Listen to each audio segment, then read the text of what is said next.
procurement process. Thank you. Witness, you may now proceed to make the clarifications as sought by the honorable senators.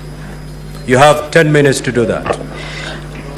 Thank you very much, Mr. Speaker, sir, and honorable senators. I will try to answer the questions that have been put forth on the matter of the procurement of the long-lasting mosquito nets by the various senators. Mr. Speaker, sir, the Senator for Narok asked me to give a chronology of what happened so that I may be able to bring out the issue of the pressure that I got from His Excellency the Deputy President and alluded to the letters that I have submitted in regard to the tenders. Indeed, Mr. Speaker, sir, on around the end of April, the Global Fund wrote to the Kenya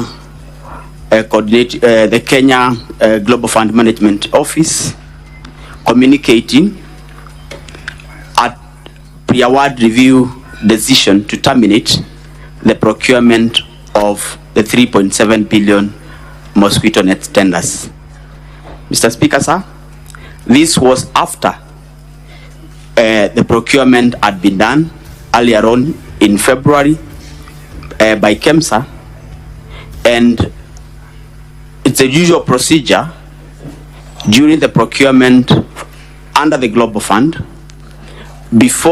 After the evaluation of the tenders, the evaluation report is shared with the Global Fund to authenticate if full procurement procedures and law have been followed. On review, the Global Fund realized that the tender which the evaluation committee had recommended to be awarded to one Shobika Impex Limited had an issue. And Mr. Speaker, I will refer to the bid bond which I shared in the documents.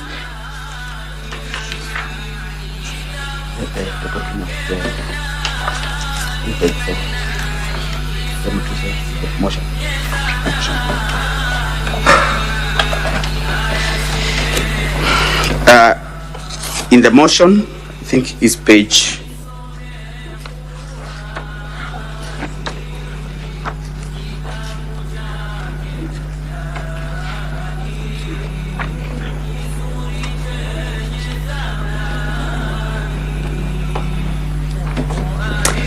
is page 76 out of 85. Mr. Speaker and honorable senators, if you look at the bid bond that I'm referring to, the bid bond down there has a stamp of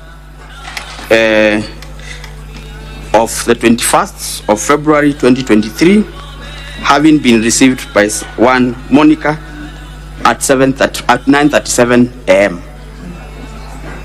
Mr. Speaker, sir, this tender was running at the time this bid bond is being received.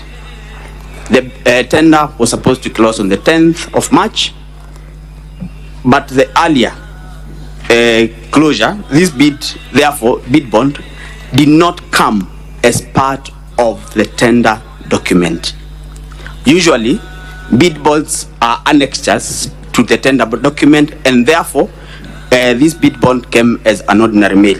Further, if you look on top of that page, it's written PD, which is Procurement Department, FY and AF for your next necessary action, and I can confirm the signature for the CEO who was there before me on the 23rd of February while the tender was opening.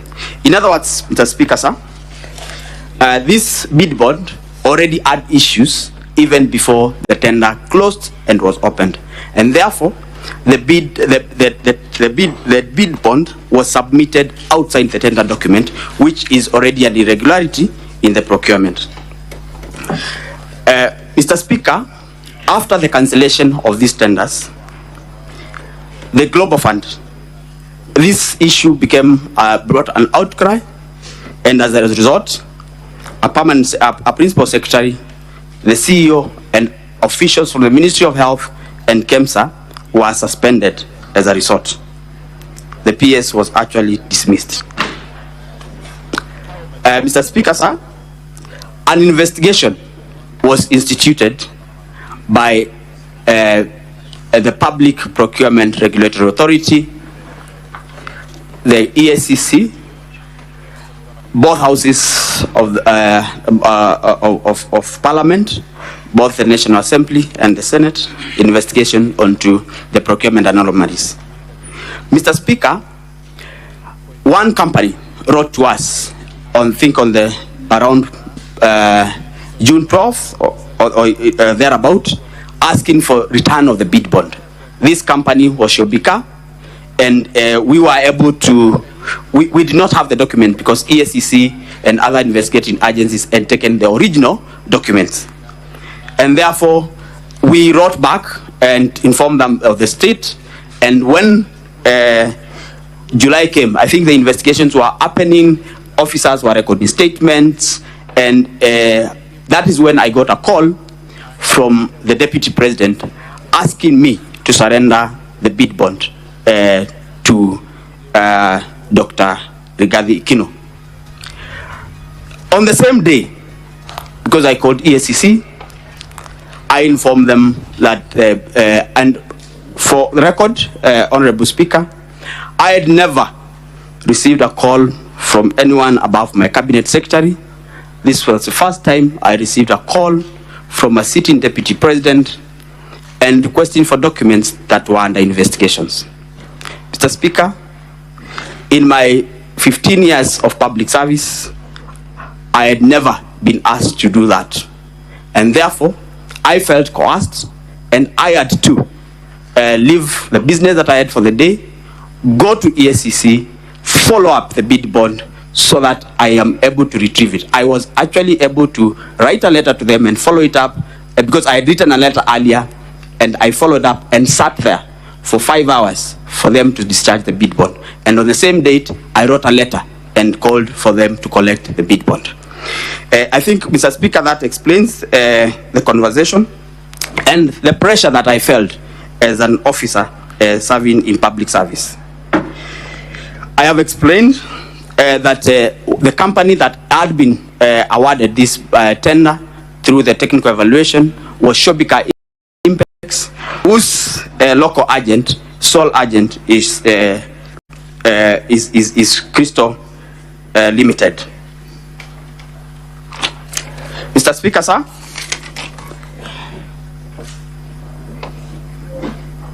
I have walked the Senate through the conversation that I had with the question asked by Honorable Dr. Boni Alwale on what transpired and how I was able to get the bid bond.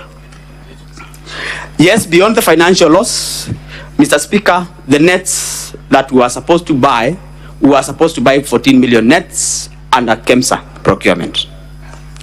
As a result of purchasing these nets through the Global Fund WAMBO system, we could only purchase 10.2 million nets. Global Fund could only supply 10.2 million nets. That means Kenyans lost 3 million or so nets as a result. Secondly, there was a delay. We were supposed to implement the distribution of nets to the public from September 2023. That was not possible as a result of the delays. We were only able to start distribution of the nets from January this year. In effect, there was a loss in terms of money, there was a loss in terms of number of nets, and 3, there was a loss in terms of citizens did not enjoy the protection that they would have gotten from the nets in the time that had been envisaged. Indeed, I can confirm, and I have already mentioned, that PS Josephine was dismissed, and acting CEO, and other officers were also suspended. About following the law, when I got the call, Honorable Speaker and Senators, I was able to, consult the investigating authorities, and through correspondence, I was able to get the documents as per the law, and therefore, I did not in any way go out of the law as a result. Is the return of bid bond? Mr. Speaker, I'm told my time is up. Can I wind up? The remaining queries. Thank you, sir. Mr. Speaker, whether return of bid bond is part of procurement, indeed return of bid bond is not part of the procurement process per se, but after the procurement process, return of bid bond is a usual procedure, because people had given commitments in banks, in insurances, and therefore returning bid bonds is a procedure. The extraordinary circumstance in this matter is, one, the bid bond that had been submitted was not part of the tender document per se, and number two, this was a matter that was under investigation, and therefore for the Deputy President to push for the bid bond to be returned, it means that it was pushing for interference of an investigation that was already ongoing. I already gave account that I had to personally go to EACC to get the document. Mr. Speaker, I submit. Thank you. There's some clarifications that are sought